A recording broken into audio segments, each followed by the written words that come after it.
It's your boy, Jacob, and today we're talking about peace. Peace is proving you care more about each other than winning an argument. So, if you had an argument with someone and you feel like that relationship is broken, peace can help you rebuild that relationship. It's like building a bridge. Bridge.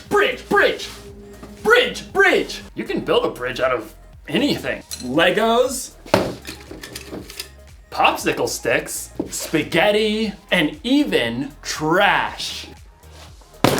Sometimes we throw things away without thinking about how much we really need them. So I'm going to recycle this big, beautiful bin of garbage by building a bridge. Let's do this!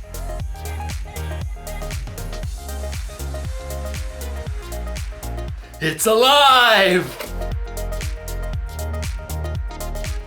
Now we just need some glue. Glue. Oh!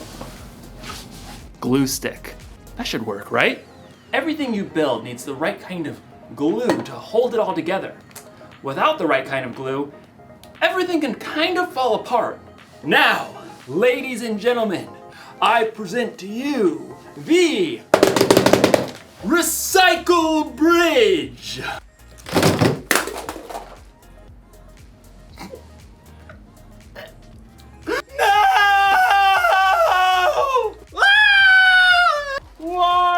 You see, it's hard to make things stick together when you don't have the right kind of glue. As you'll discover in today's story, helping people stick together takes the right kind of glue too. So, stick around. You see what I did there? Stick.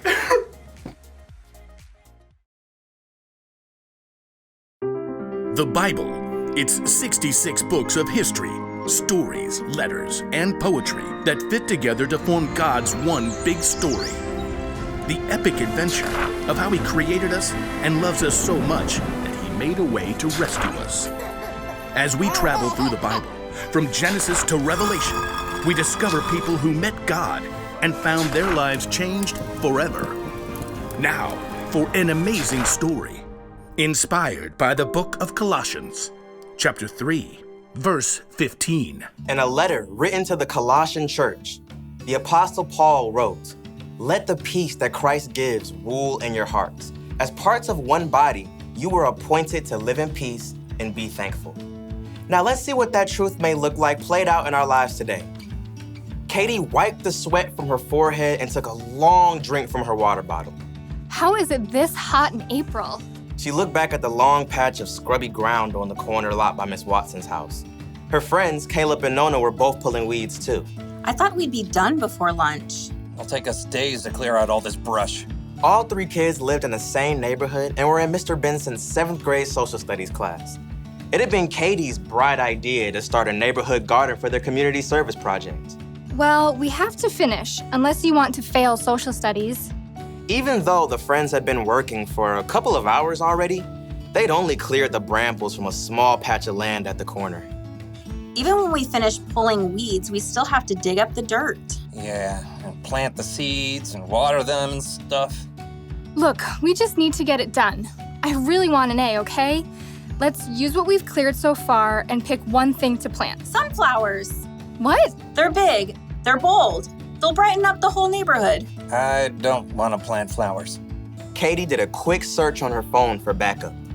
Plus, you aren't supposed to plant sunflowers until summer. That's a big fat fail for class. Well, it feels like summer. We should plant a pumpkin patch. I mean, how awesome will it be to have all the little kids come right here to get their pumpkins in the fall? That's like half a year away. You guys. Plus 2 words, pumpkin pie. 2 more words, is disgusting. Katie jumped right between her sparring friends. You guys, we need something easy that will actually grow now before the end of the school year. I looked it up. She held up her phone and showed them a picture of small flowers with viney green stalks. What are those even? You have got to be kidding me. Katie checked her screen again. Petunias. We can plant them right here by the stop sign. They grow super fast, we'll get a good pick for class, and then we're done. I thought the whole point of this was to help people. Petunias are nice. This is ridiculous. Something that small will just get overrun by all the weeds we haven't pulled. You got a better idea? Yeah, sunflowers. You know, something big and beautiful. Or pumpkins. Katie ripped off her gardening gloves and hurled them into the dirt. Fine. Do your own community service project. You're quitting the garden? It's not a garden, it's a weedy dirt patch. I'll do my own project. Katie grabbed her water bottle and her tools and stalked off. I cannot believe them. At home, Katie kicked off her muddy shoes and hurled her dirty gloves on the floor. How'd it go, sweetie? Awful. We hardly cleared any weeds, and Nona and Caleb wouldn't listen to my idea about what to plant. It is a pretty big project. I'm doing my own. Isn't it a group thing? Nona and Caleb don't even care about the grade. They want to do all this stuff with pumpkins and sunflowers and stuff we'll never even finish. I get it. It's a lot easier to keep it small. But it's up to you whether you want to hold on to being angry or go make this right with your friends. They started it. Look, God designed you to be at peace on the inside. Peace with Him and with others. Okay, yeah, I don't know where to start. You could start with more help. I bet Miss Watson would be willing to lend a hand since that weedy patch is right by her yard. Maybe. Oh, and Mrs. Garcia is always trying to start a garden in their backyard, but she says it's too shady. Maybe she'd like to help. Katie nodded slowly. After lunch, she took a trip around the neighborhood and spotted Caleb shooting some hoops in his driveway. Then she dragged him across the street to knock on Nona's door. You realize I don't want to talk about this? I don't want to talk about this. Just give me a minute. Both of you, please. Caleb and Nona stared at Katie, arms crossed. I'm really sorry. I got so stuck on making an A that I didn't listen to your ideas. I was just so hot and frustrated. Katie's friends waited. I talked to Mrs. Watson and the Garcias and that family with the little kids by the stop sign. They all want a garden, like a big vegetable garden. They want to help us. Really? We could clear the lot pretty fast with that much help. And we can plant everything, tomatoes and beans and carrots and sunflowers and pumpkins and whatever people want to eat. We'll have to help keep it up over the summer, though. All the way to pumpkin season. Exactly. Okay, I'm in. Caleb gave Katie a high five. Then they both turned to Nona. She hesitated. Okay, sure. But you're not gonna get me to eat pumpkin pie, because sweet potato is way better. Deal. The Garcias can help out tomorrow afternoon, so we can get back to it then. Katie headed home, relieved that she was on good terms with her friends again and at peace on the inside. She was living out the truth of Paul's words. Let the peace that Christ gives rule in your hearts. As parts of one body, you were appointed to live in peace and be thankful.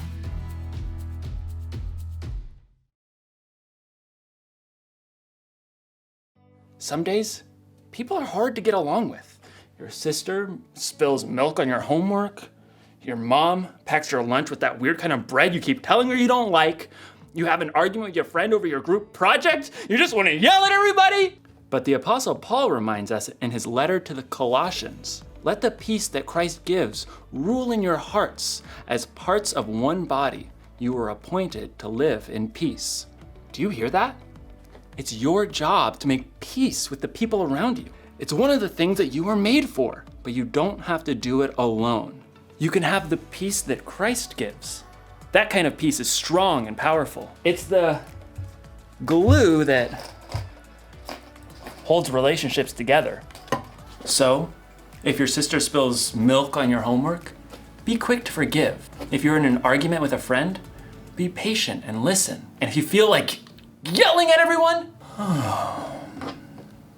count to 10, or yell into a pillow. Or better yet, ask God to give you peace. Don't throw away a relationship without thinking. Peace is more important than being right. Here's the one thing to remember today. We can make peace with others. Think about who you need to make peace with today. Ask someone you trust for ideas on how to take the first step. You'll probably need a little creativity, and you'll definitely need the right kind of glue. Super glue. This ought to do the trick. When you see me next, I'll have a bridge that will truly last. Well, I'll see you next time.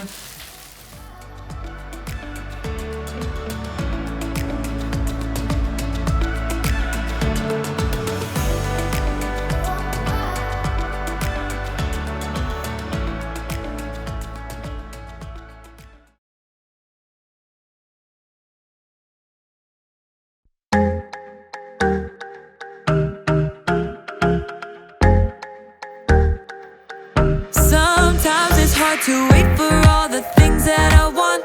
Sometimes I kinda feel like it's just taking too long to get the things I want, what I think I need, but I know you know what's best for me. I'm gonna live what I believe. I'm gonna wait 'cause I know you're still working. I'm gonna have patience 'cause it'll be worth it. I'm gonna have faith, I know you have a purpose. I'm gonna wait 'cause I know you're still working on me. Still working on me. I know that sometimes I just need to slow down and trust that you are working all of this out. You know the things I want, what I think I need, but I know you know what's best for me. I'm gonna live what I believe. I'm gonna wait 'cause I know you're still working. I'm gonna have patience 'cause it'll be worth it. I'm gonna have faith, I know you have a purpose. I'm gonna wait 'cause I know you're still working on me. Still working on me. I'm gonna hold up, slow down. I'm gonna trust that you're working it out. I'm gonna hold up, slow down. I'm gonna trust that you're working it out.